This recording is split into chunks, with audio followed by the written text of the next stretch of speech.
Dunford here get shoot the stuff. Buckley reached. Shneen the himmer idir na cooler agus na tussa and Nordis the Frachan son last and Gleason and a count put Sonair at son again. There English rinne sé hanbach van Breher and Gown son os Cion Richie Hogan Tashanis Earden or Richie Niland out for sin ach chuig sé an Talon son agus a fox er Brunta agus an cool bare o Keith Takamach van a Hogan. Spik so dain Sherach ma hit sé Garrett. Short is daar geweest, ik zei kan het te zeggen zijn shit naar Cassantori taan wachter. Zijn skill kennen son agus Deshinish. Ik ga Kilkenny vrehun sei. Dol Sheeran son Shane Fives. Toaster Traskeri Philip Mahoney. Philip and I know in deal Mark Kelly Tresh in a elegant source this ta nis most passion so get Mara Shannon and Trust best no to show the gerecht.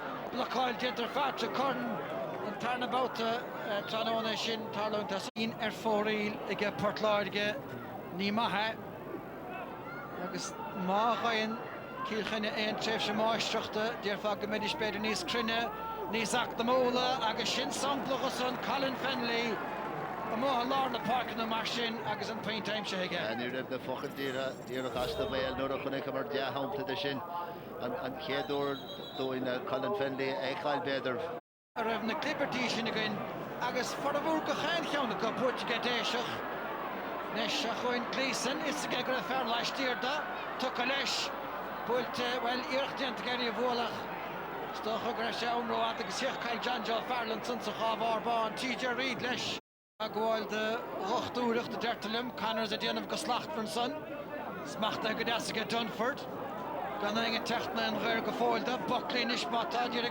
place the Rola of Wola Shin near Harnigian Rola Agasta Ida Helesh Choristach Agus Dirk Lastig Dungula and Tarna Colleen again Dunford Tranona. I know then Dara Colleen Mardor Turbine Agus and Counchan Hardaba Alien to the Joe Agus Anna Hushtiach Doik Freshen Agus Diriglish and score all for Yera Rinisha on Magajo. And past live a goeie move. Sort of big Aston Gleason couple of nom de nacht near Honig Fakas son. A gerecht had Philip Mahoney dinner at house for Faden Sonish to Agus Tap Polidianach. Put to get Colin Fenley Shin Agus near Hanshe Ultna Malish Rhetorics on Bui to spawn to Lordach the son. Shagged out can in wheel or big and Rhetor Hurling Shen Carta Bui as a folk Agus has spawn shed the Colin Fenley gan over Sir Biffwee.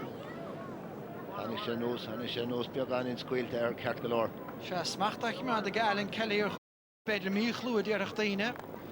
Peskele, Morris, Shanahan, Stachari, Stagus Cownele, Foser Foril, Smoria Morris Shanahan, Kieran Joyce, a dear Geshu the Hun the contrast in the park. Colin Fenley Homa attacked the Stacher reached, the Deshig, a Bruchen Keen, Kevin Morton Fevro, Agus Fevro, Gartonson. Pucks here blunt and Shin and the quit Kegger of him Rory for Clark again of the Han Wahanson. I guess better Nars Quill Shen Slitter week happy galore no a Hershey Laber and television slit around. Ach Pucks here in us Brunter Kilkenny. Shamar Hinch of Cornum Gama Madlish na Deshina or fucking Sarah Egan Dahevach. Richie Hogan, Shachas TJ Reid, and Bout the Sacher East. Try hang of oil cart. Aston Gleason. Ich will ein Tachter Taco und Evelina Riley Gleason event begonnen Nis Toastig Zeskilish Dach. Shane Bennett, a red on the heart of the Queen, didn't the Gersh Deshinish. A chef father Hole and Sagas at Portish Tachan son.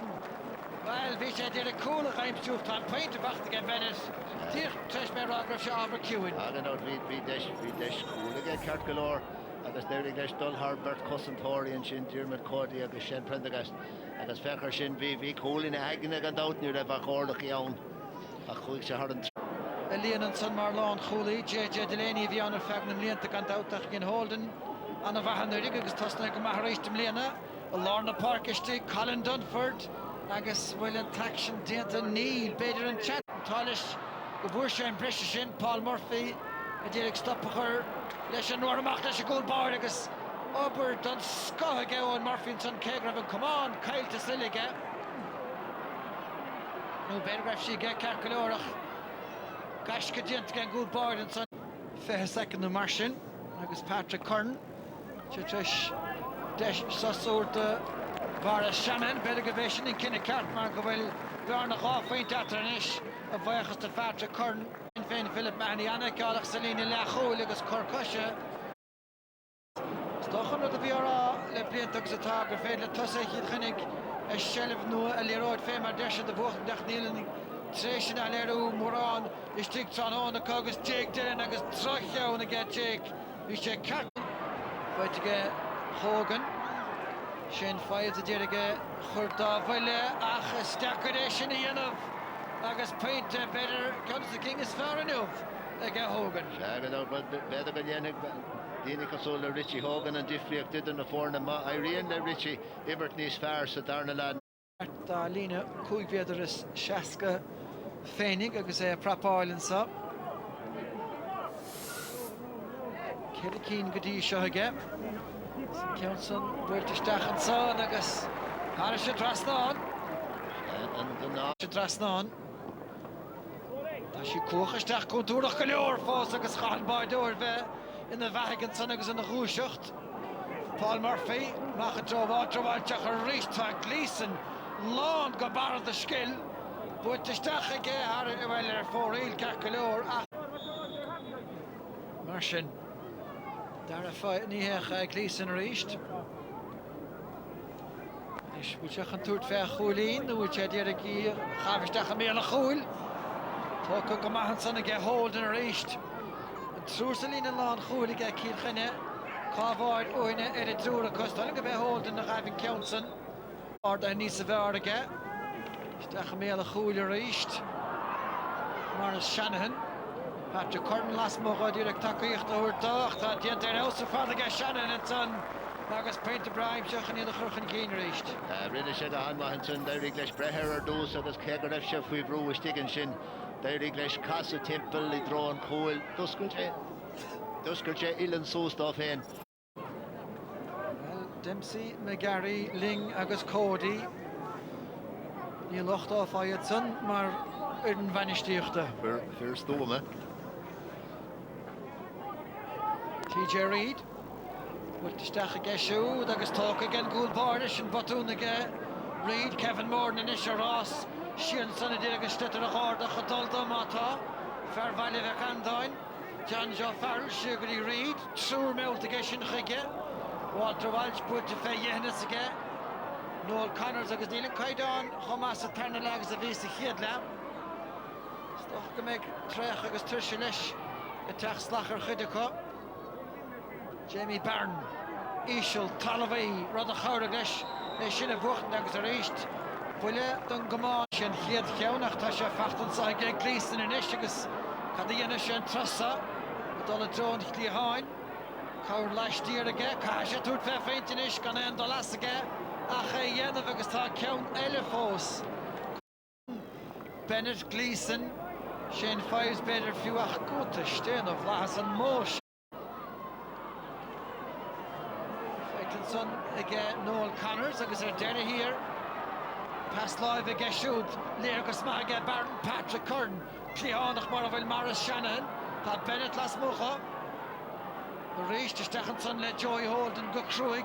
Along Choliach fight against Shanahan. Trust in the Parker Fad. Dylan. Tepnari Machtun Hiador. Patrick Curtin. Stachs boss. Maravel Dylan and Talish Griff. Prabba Mahanson. Nilan team again right to her. So Fox are the Chap the Days chicken side of the evening. If he tiltica. After Patrick Curtin did here. Tan Gorta Hart. Agus paint in a fight down there to go. Vian Council a Tastal go do to Uha. Agus Daibrick sheet go Dean, agus Daibrick sheet go Stoma, agus Comachid, Gotthard Bjorn, agus Comachid did a Glowshukt and Sohis showed our Glowshukt. Kieran Joyce and Mo Dirach again Joyce. TJ Reid is Tigach reached. The cooler head in of Gomahanson. At the bay, Dara Fires of Young and Trusson. Shachon Dunford, Ta a Lewis at the end of a dealer fad. Kieran Joyce. Falk the Yeg again, Machkin Klihan, Shannon took a shell last month as the cooler, and Nartu saw to come again, Shannon, agus Aish the Lew and slower, agus Shannon Haney go bhachal agus tuspachar is a gánsa.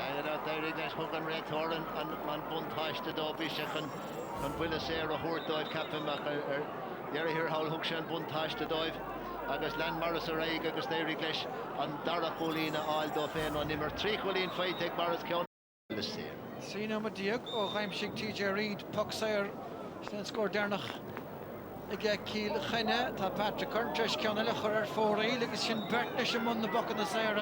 Femarion Kevin Broderick blianta in don gaileh a park a chrócaigh for Broderick Painte is stoil im an glúiseach son bhfuil fecin sa anna bhartaíocht ag Murphy os cynna trasnáin in son amach an tugnaí na chaptaíon Shane Prendergast inis nó riamh de chiil chinne dearfa caiisiid stoimúch an ebre ach an bhfuil éon tún seáil bhfuil éon scór a chéile ag cosint for dárig a tróna. Iad a raibbrúch an cín Shane Fives fan a talún agus tá Michael Brickwelch an son a sig chomach cían an réiteoir sásta ligan de cuasa agus stoilm bhfuil anna job dianta ag an réiteoir tróna Graham dochtaing ag ar chusaí ach na heimidóirí sásta le for bhúr na Guinea TJ Reid bhfuil to get TJ gan en chrotanáíre ar an mhuiile mar bhícha sé fáil réigla sé slitar san a dúcach an gramúisteach Joyce inis a ríist fear gur breáiles teanga bháil agus cúilint is a ciúil. Sos an sa Walter Walsh de fa gurúnach na cunéalach an neart agus téagar an nuirsinach John Joe Farrell. Bhí Colin Dunford ar a bhléine sa chéad le ach dead lí sa bhar hógan ag Colin Fennelly agus Walter Walsh tocha leis go háirde hógan istí go láranna an ag córach a dhéchant le daoine níos láide ná éach fós hénig deir hir ar de leis go Barn gomach an slachtachar ar nimid Kevin Moran stechan tuganí Dara Fives John Joe Farrell sna sáil ar sin Bennett súg deasa Shane Prendergast chuna cintiún a gceoch sé seileh Diarmid Cody inis buinte fada ge Diarmidach pertéiseach a teachta goine chéile fág fúmsa sin ar san captaíon ag chur a siar a húnig ag Colin Fennelly TJ Reid gan aingiste go méle chúil TJ scoile fésa bhd amach loch 8 slaat an chúil. Is ceanú rá chutha ar fóraílige TJ trónach tá an ceanta na dear an crín agus tá go dain. Tágan san ráfeint na sean. Darna ceann féite Murphy nút be Diarmid Cody nó Murphy town a dhéchant leis Cody stóilm Patrick Kern Brúma léire ag Paul Murphy and son Richie Hogan búirt go Richie gan fiachint trúr a cosint istig Colin Fennelly idir vertico dianta go maithe ge siúd Nis Sean Farno an mahar sa stóilm trasna an chúla ge siúd ach well tá sé méach anna chomrucht an de bhlíne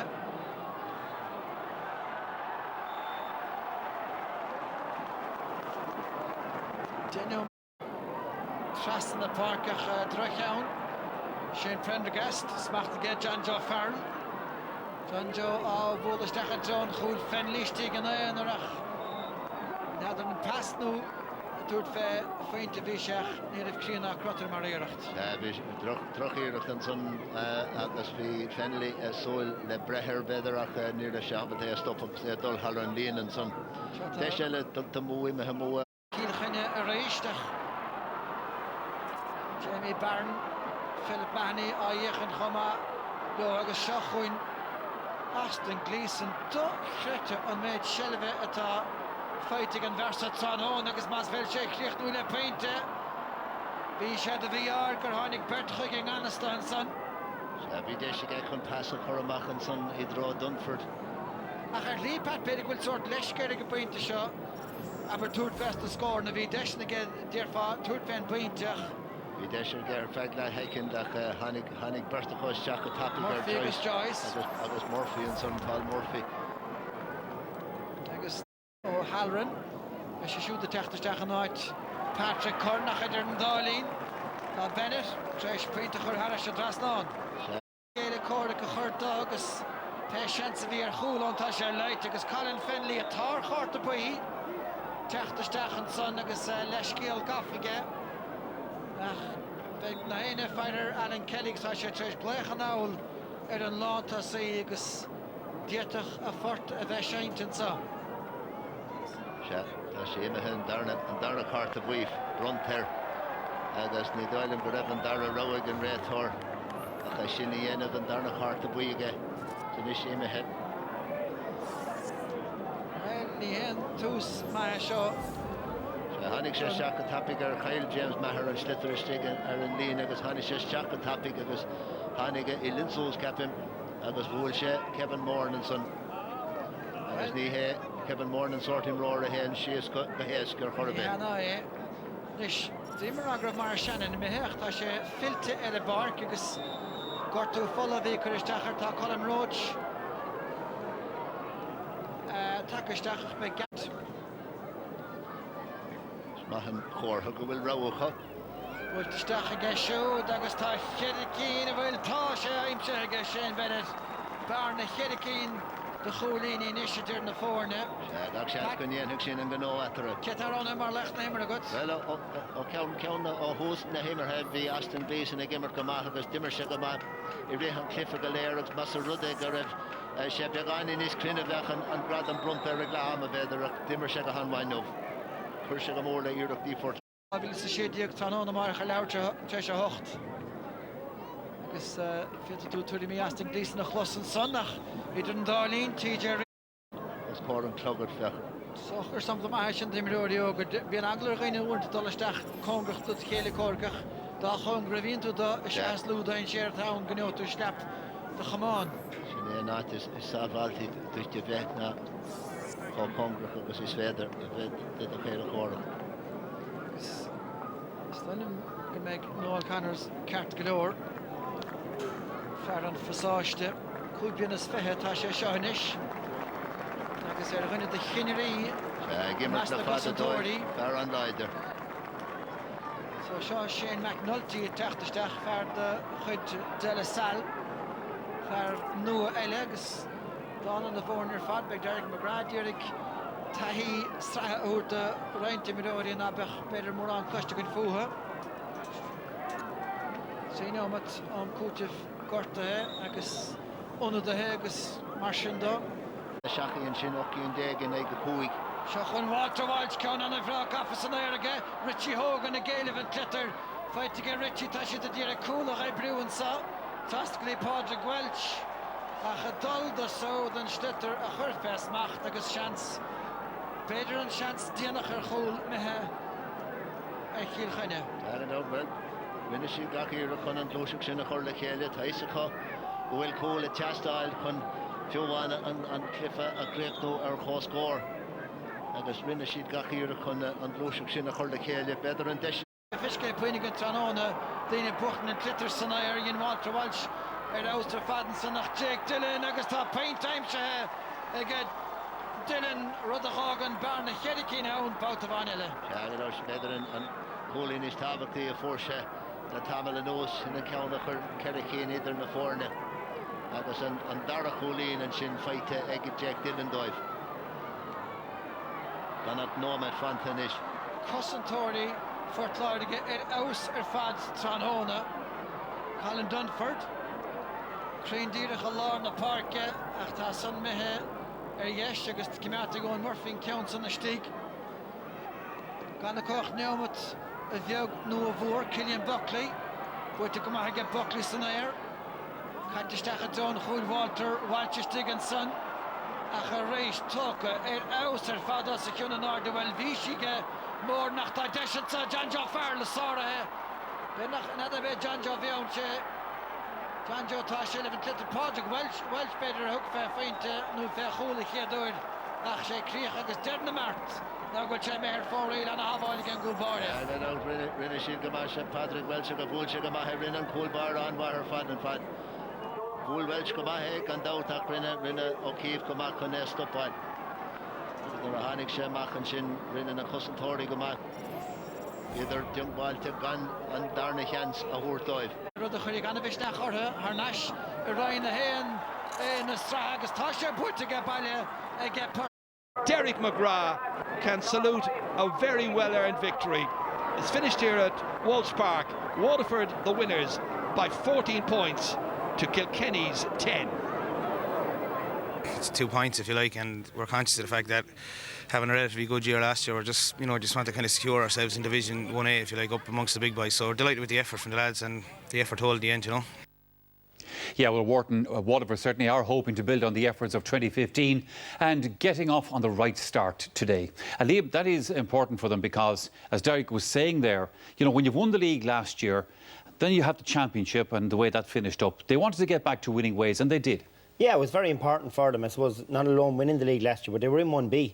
You know, so it's a giant step. You know, and Derek mentioned it there. They want to cement themselves in 1A this year, and home matches are very, very important. But like, they had a real big task ahead of them today. You know, Kilkenny were coming to town. You know, and like they really outmuscled them all through. I mean, it's not too often you see Kilkenny completely outworked, and to me, Waterford outworked them today, and probably should have won by more. I mean, the Kilkenny forward line they only had 4 points from play and 6 from frees. You know, they only got 4 points in the second half. For 20 minutes in that second half, they got no score. So full credit to Waterford, full value for their win today. And it's also, I gather, something like their first win in 10 against Kilkenny, so that's also a factor. Yeah, and I think you're starting to see that with this bunch of Waterford players. They don't really fear anyone anymore. I think the fear factor is gone. They really feel that they're on a mission themselves, and you know, you'd have to say that's a really good start for them. Now, there's a long road to travel in 1A because there's some really strong fixtures coming up. But in terms of the start they've made today, they'll be really encouraged this evening. They will. From a Kilkenny point of view, Henry, normally this time of the year, you see counties bedding in a few new players to see what they're like, but in actual fact, that Kilkenny team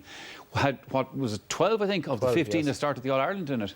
Yeah, well, this time last year, Kilkenny started poorly in the league again, and they were involved in the relegation final with Clare. So I'm sure Brian and his management team was looking that, you know, like Derek said, we want to get a couple of points on the board early, and that's why it's such a strong team out. And I think if teams can get the couple of points on, then you can start blending in new players. And going down to Walsh Park on a day like today, it was always going to be tough. So that's why Brian wanted a strong team out. I think the little bit of hurling, they're only back in training maybe a month, and I think that probably told a little bit. But obviously Waterford were that little bit hungry, and at this time of the year, with conditions like that, it's the hungrier teams are going to come out on top.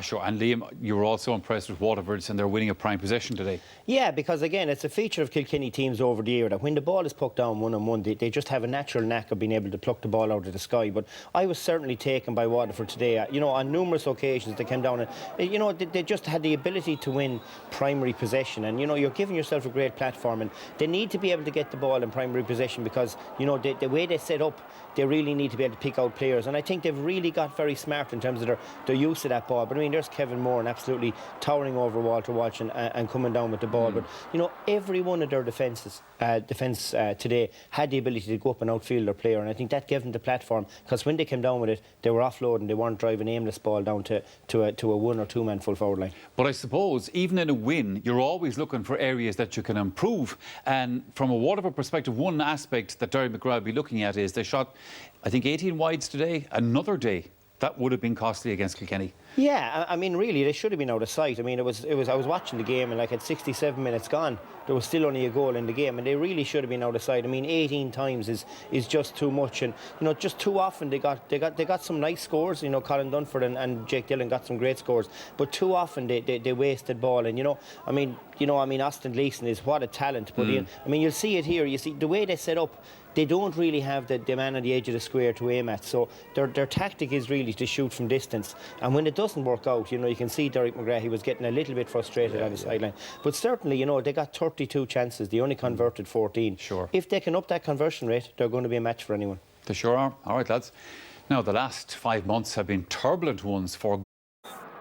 Thankfully we worked hard today, and we know Kilkenny will come again, but they're only back a month or so, and we know they'll come again, and we hopefully see them again in the league this year, because we know they'll be back, and hopefully we'll get through.